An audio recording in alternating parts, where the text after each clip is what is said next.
Somos Natalia Camodeca y Laura Márquez. Esto es Oíd Mortales, un espacio dedicado a la poesía y sus referentes. En este episodio vamos a homenajear a la poeta peruana-venezolana Marta Kornblit.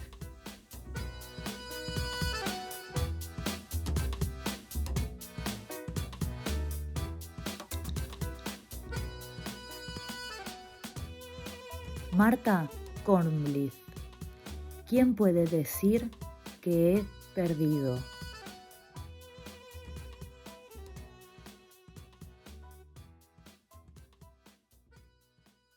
Por eso dedicamos nuestros libros a los muertos, porque tenemos la vana convicción de que nos escuchan.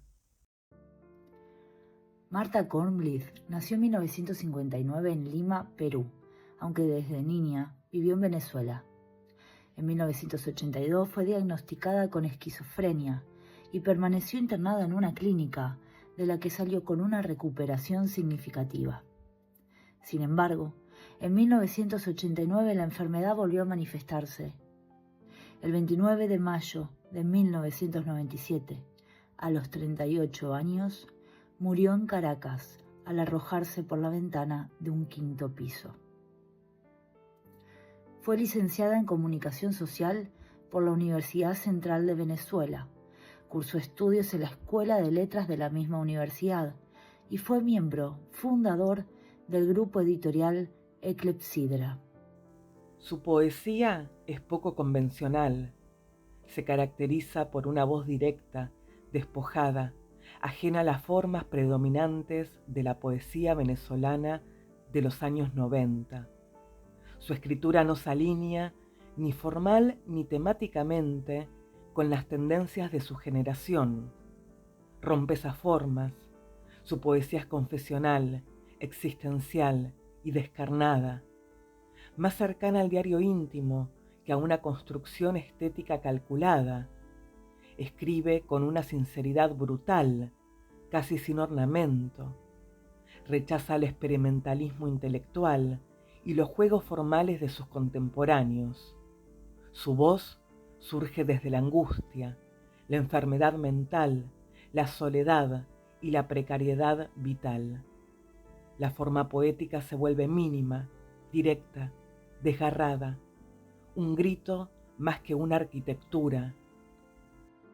En un contexto donde se imponían el fragmento, la experimentación con el lenguaje, la mirada urbana y colectiva, la ironía, el juego posmoderno y muchas veces una distancia emocional, una poesía más conceptual o reflexiva, la voz de Marta Kornblit resulta excéntrica y singular. Mientras muchos poetas pensaban la poesía como reflexión sobre el lenguaje o sobre la realidad social, ella avanza en otra dirección, rompiendo con esas formas. Recuperó una voz atravesada por el dolor y la búsqueda espiritual, que remitió a los poetas existenciales de mediados del siglo XX, como José Antonio Ramos Sucre o incluso Alejandra Pizarnik, con quien suele ser comparada. Su poética aborda temas universales y profundamente humanos: la memoria, la ausencia, el duelo y la lucha constante por encontrar sentido en medio de la fragilidad y la incertidumbre de la vida. Su poesía no fue solo un ejercicio estético, fue un testimonio vital, un tránsito por los territorios más íntimos y complejos del ser. Oraciones para un Dios ausente. Su único libro publicado en vida en el año 1995, atravesado por el duelo, la ausencia y la memoria viva.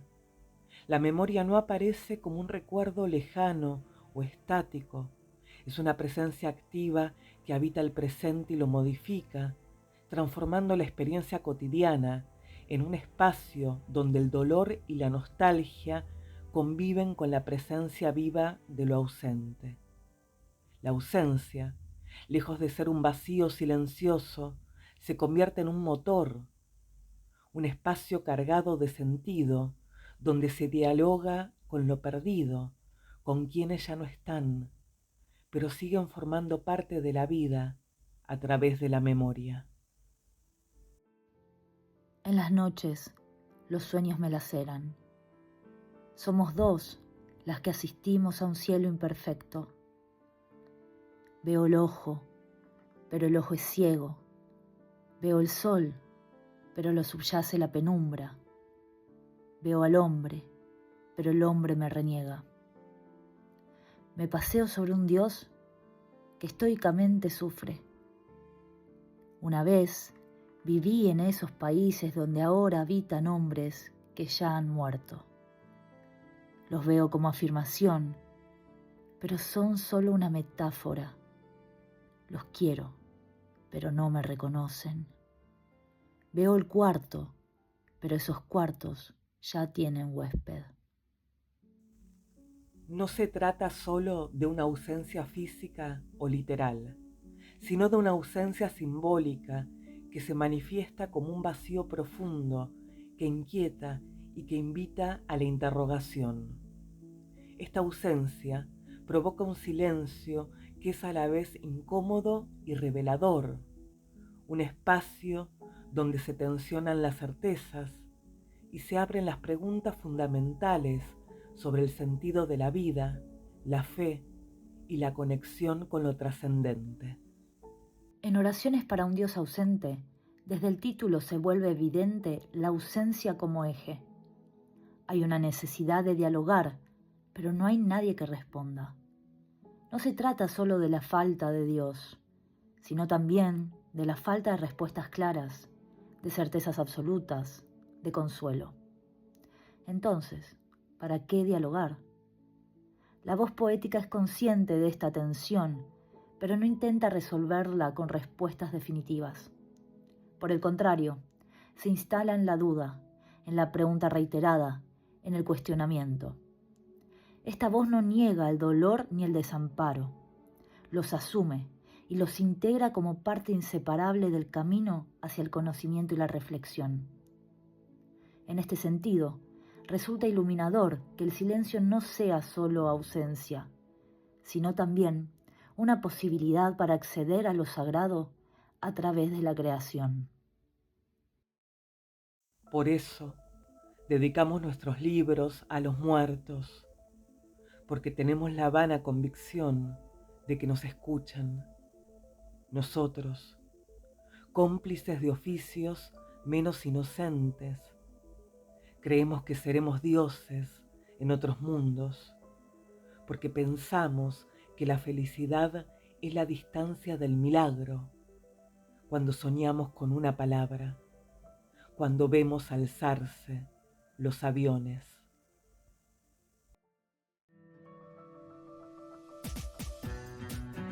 El perdedor se lo lleva todo.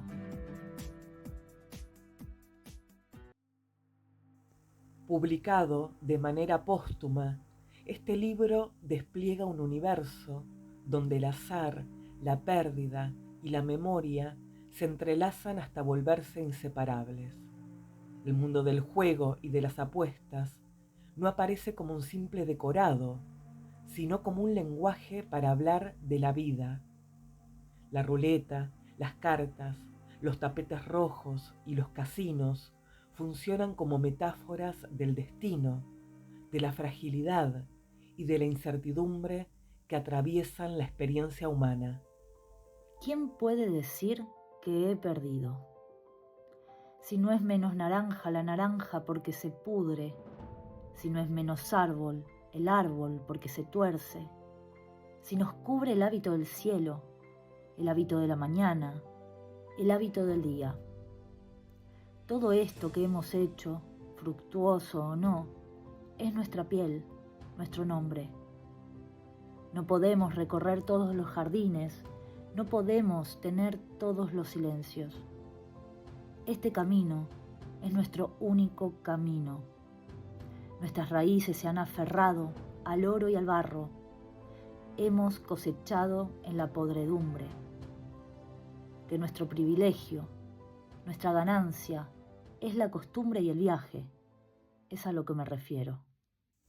Desde el título, se posiciona frente al éxito o fracaso con una mirada distinta.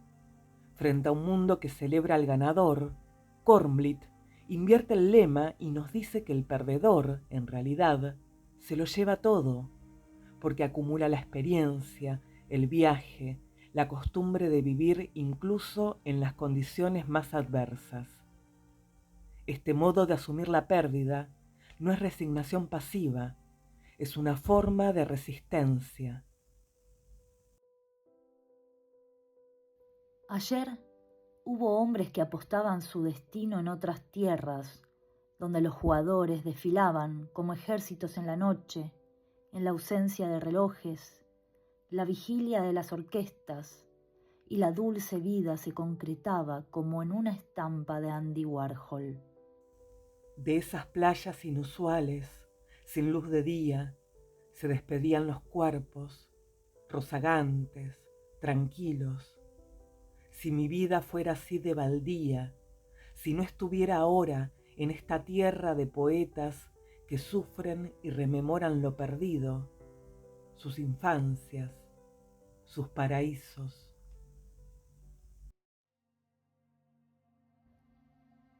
La voz poética observa desde un lugar fronterizo. Hay una distancia entre quien mira y aquello que se describe. Por un lado, escenas de brillo superficial, de lujo y de exceso.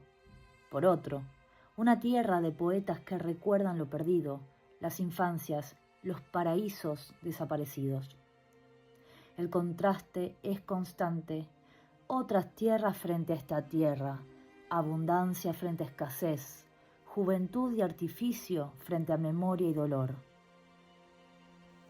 En este libro, desear y apostar se vuelven gestos equivalentes.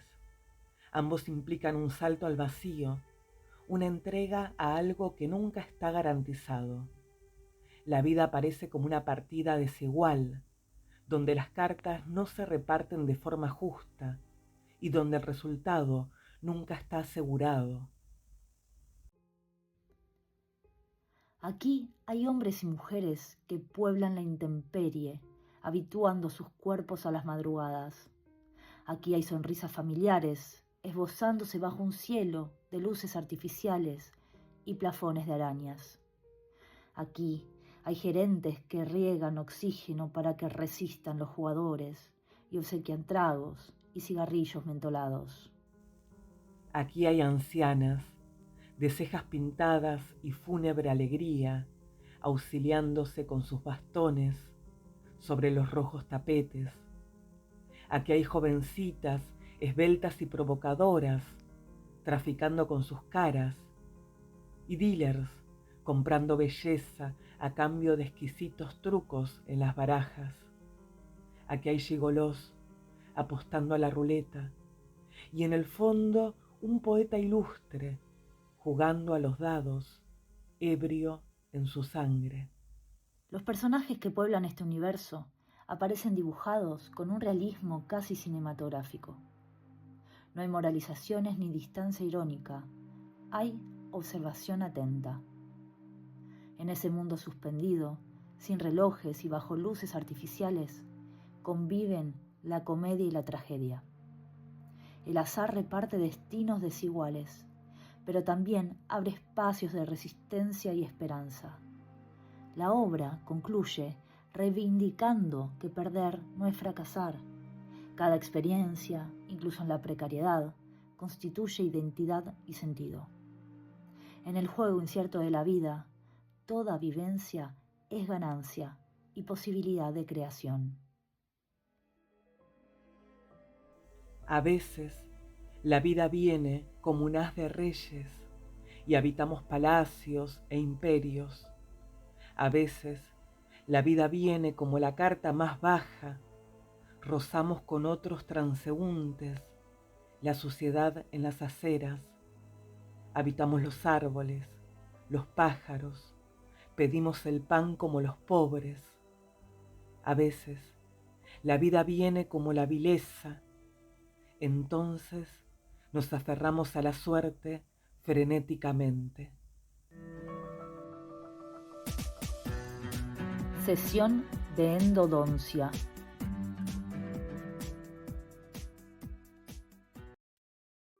Este libro, también publicado póstumamente en 1997, construye una poética intensa, fragmentaria y confesional. La voz lírica se mueve entre la memoria familiar, la identidad, el cuerpo y el paso del tiempo, con una presencia constante de la fragilidad, la enfermedad y la pérdida. Hay un dentista que desde hace 2 semanas conoce cada partícula de mis dientes. Hay un dentista de ojos azules, sonrisa amplia y dientes perfectos. Hay un dentista que habla en argot de dentista, resinas, impresiones, tratamientos de conducto, coronas. Hay un dentista, dulce como hombre, severo como dentista, que recuerdo cada vez que cepillo mis dientes, que me despide después de mi sesión de endodoncia y yo me voy con mis labios anestesiados para no sonreír nunca más. El cuerpo ocupa un lugar central. El procedimiento médico funciona como metáfora de una intervención necesaria, pero nunca indolora. El desgaste físico, la rutina química, el cansancio, se vuelven signos de una existencia atravesada por el hastío y la intemperie. De la mano de la memoria, como fuerza viva, viene el otro gran tema en la poética de Marta, el yo, que no es algo fijo ni cerrado, sino que se construye y transforma a través de proyecciones imaginarias, deseos que a menudo quedan insatisfechos y la creación de identidades alternativas que desafían o confrontan la realidad. Marta construye la identidad como una multiplicidad. El sujeto dialoga con sus anhelos y sus fantasmas, dialoga con lo que somos y lo que soñamos ser. La identidad se percibe frágil, inestable. La vida aparece como promesa incumplida, como equilibrio perdido. Diría que hace mucho apenas viví la frágil certeza de un sueño. Diría que un día me prometieron un jardín de rosas, pero ni siquiera logré atravesar este puente sobre aguas turbulentas. Diría que mi vida fue la de un trapecista que ha perdido su cuerda floja. No diría decir aquellos tiempos, algo tan obvio para uno. ¿Qué más da si todos los poetas nos fundamos sobre un primer lugar común? Hay otros ejes en este libro. La familia aparece como espacio de tensiones, ausencias y heridas, no como refugio idealizado, sino como territorio de lucha por la identidad propia.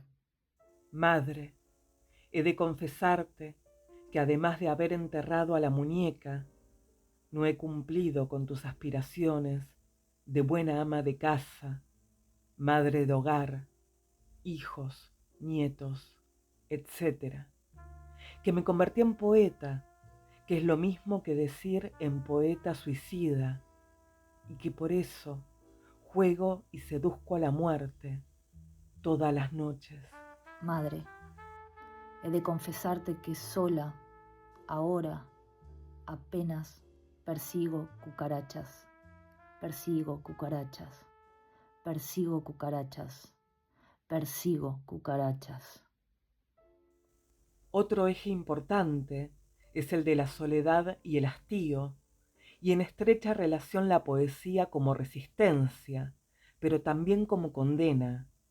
En este sentido, la poesía, por un lado, se revela como un acto de valentía y de resistencia frente al vacío, como un intento de nombrar aquello que parece innombrable, un medio para evitar el silencio y la ausencia, pero por otro lado, la poesía misma entra en crisis. El poeta se convierte en un observador de su propia voz, que refleja la urgencia vital de encontrar sentido a través de la palabra. Los versos se vuelven introspectivos, a veces autocríticos, y el poema es negado, abandonado, como si la escritura ya no alcanzara para sostener la vida.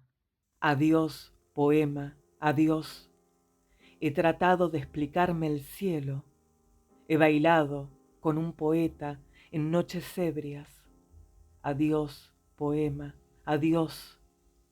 Nunca más seré poeta. Nunca más seré poeta.